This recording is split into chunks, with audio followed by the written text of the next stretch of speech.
This podcast is powered by the pros at Paschal Air Plumbing and Electric. Arkansas owned, Arkansas operated. GoPaschal.com. It's been a successful first venture in Dallas, Texas for SEC Media Days. Again, all of our coverage can be found on hitthatline.com or Hit That Line Podcast Network. Just search Hit That Line as we welcome in the commissioner. This was a possibility just a few years ago. You had mentioned trying to set it up in 2018. And now being at your, not that you didn't have it at your disposal with College Station and Texas A&M in the league, but you've got two more markets that are heavily SEC alums in Dallas.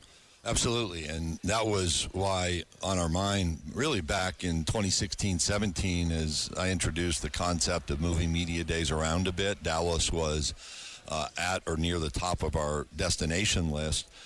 We weren't able to make it work then, and we were still working through when could we come to the Dallas area. Houston was on our mind as well.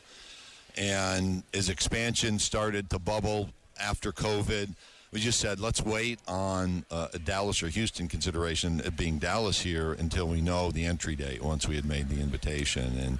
And we stayed nimble, and I think it's been a really good week. We've brought some people in who aren't normally here, particularly from Texas. I think Arkansas, Louisiana, and Oklahoma media markets represented in solid numbers. And then a lot of familiar faces who've come from a long way. I've just left the South Carolina radio station, the second of two that I've been on. So that's what we're trying to do, is spread the word, bring people in. What's the value to the league of this event? I mean, obviously, y'all invest a lot. You put on a good event for 4 days. You obviously find value in it, or you wouldn't continue to do it at this scale. That's right. We do find value. And if you take a step back, if we didn't have this, there'd be local talk about the coming football season. It wouldn't be connected, and it wouldn't be national. And what we create is a connection, so the ability for those of you in Arkansas to talk with people from different markets, maybe different coaches, maybe some players that you might not normally contact. The same thing happens across the realm, and then we bring in the national platform. So last night we had a wrap-up show that was on the SEC network. That's normal, but it was also on ESPN too. And we've created broader distribution platforms with our ESPN partners through this. We kind of look at this, if you spend $1 to support it, you probably get $50 in return just from exposure. And it gives us the chance to really dominate a week, even during the Major League Baseball All-Star game that happened to be here around the college football landscape, and that's important for us.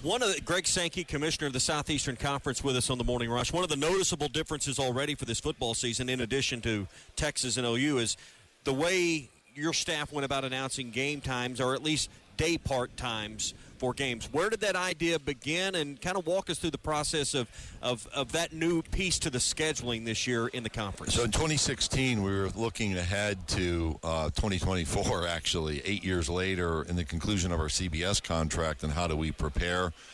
There was a 2-year lead up from a thinking and evaluation and talking with media members. I have 2 pages of corporate leaders. It was really pretty interesting for me. And then we went to our schools and said, what's important for you? And the kickoff time notice was one. We're going to have early kicks. That's just reality. And so as we talked to potential media partners, ESPN and ABC were the best about saying, you know what, we can approach this a different way. Instead of holding everything for like 12 and 6-day notices, we can get ahead of this. So let's get ahead of this. And what you've seen this year as a result of moving everything together, everybody knows if they're playing early and when they're playing early for the entire season. There's actually some there's some kick time variants. It may be 11 Central, but we could go as late as 11:45, just a little bit more room. But right now you can plan to come in on Friday night, make some plans, enjoy a good meal in your local community.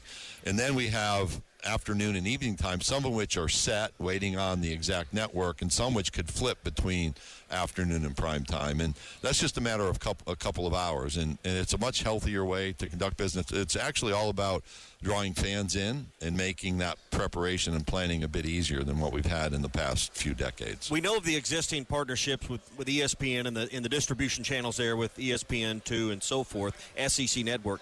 Now with Texas being here, the Longhorn Network going away, is there a need or an appetite for maybe an SEC2, or particularly with sports beyond football, to have the ability to put more baseball, more softball, more more events on in linear TV? Well, the digital world is upon us, and part of the relationship with Disney that's important is they have broadcast with ABC, they have satellite cable, which is ESPN, ESPN2, and then they have a digital infrastructure that's second to none.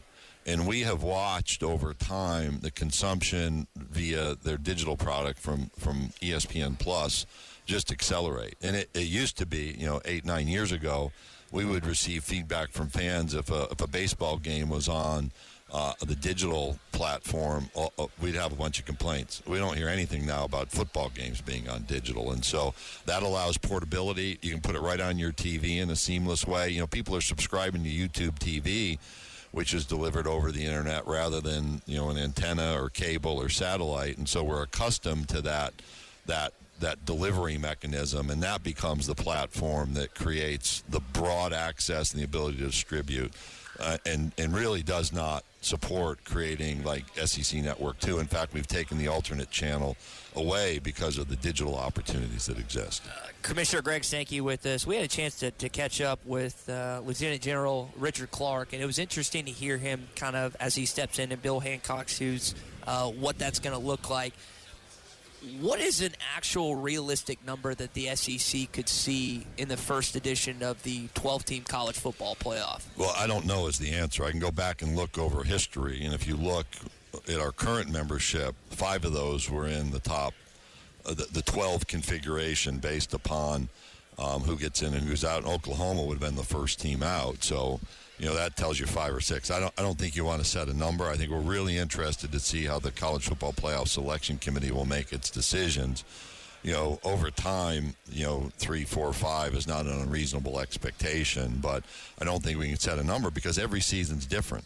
We have no idea. Last year as we sat here, did we expect Missouri to be in the top 10? We expected them to be better, but they had an outstanding season, finished with a win over Ohio State, and they would have been in a 12-team playoff. And so I think you have to let the season play out. Some of it's looking backwards, and as it relates to our scheduling decisions, we want to go through this year as a single division, 8-game, 16-team conference, learn from that, look at what happens in college football playoff selection decision-making, and learn from that as we look to the next year and making decisions about our schedule format for 26 and beyond. BetOnline is your #1 source for all your betting needs. Get the latest odds, lines, and matchup reports for baseball, boxing, golf, and more. BetOnline continues to be the fastest and easiest way to place your wagers, including live betting and your favorite casino and card games available to play right from your phone. Head to the website or use your mobile device to sign up today and get in on the action. Remember to use our promo code BELIEVE, that's BLEAV, for your 50% welcome bonus on your first deposit. Bet online, where the game starts.